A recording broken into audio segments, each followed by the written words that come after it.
আসসালামু আলাইকুম।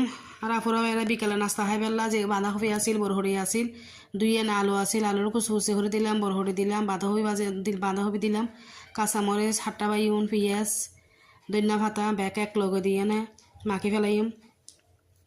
আর ইউটিউবের মানুষ হয়ে যায় মানে আর বিকালে শর্টকাট আর ওই ভাইয়ার গনুরও তাই নাস্তা কেমন ভাইয়া চাইবেন অনেক ওনারা অনেক অনেক ধন্যবাদ কমেন্ট হইজ না আর আমি চাই মনের কমেন্ট কিন্তু ভালো মতো ওনারা সব কিছু করে দেখাই ফেলে চেষ্টা করছি। মাই আন্ডা হলে তোর গুড়ি মরিচের গুড়ি লবণ জিরা ধনিয়া গুঁড়ি দিয়ে ফেলাইলাম, একখানা ময়দা দিলাম, একা ফেরতুন অর্ধেক ময়দা দিলাম, দিয়ে মাখি ফেলাম। দেখুন আর মাকেও গিয়ে গুই এবেলায় হাতের সাহায্যে হাত দুই হাত আল্লা দিয়ে হাত ধুনানোর সাহায্যে সাওয়ান এরকম বল হরি হরি লইম। এক হাতে বল হয়েছে মার হাতে চ্যাপটা চ্যাপটা করে ভাইয়া সাওয়ান অন হরি হাইতে দিবেন সুন্দর বাঁধা হবে দেখেন। এবেলা ডিমের সিদ্ধ করি ডিমের তিন পাল্লা সফাল্লা হচ্ছে সন এবেলা ডিম দিয়ে না আর গোল্লা হরি হাতের সাহায্যে এরকম চ্যাপটা চ্যাপটা করে দিম।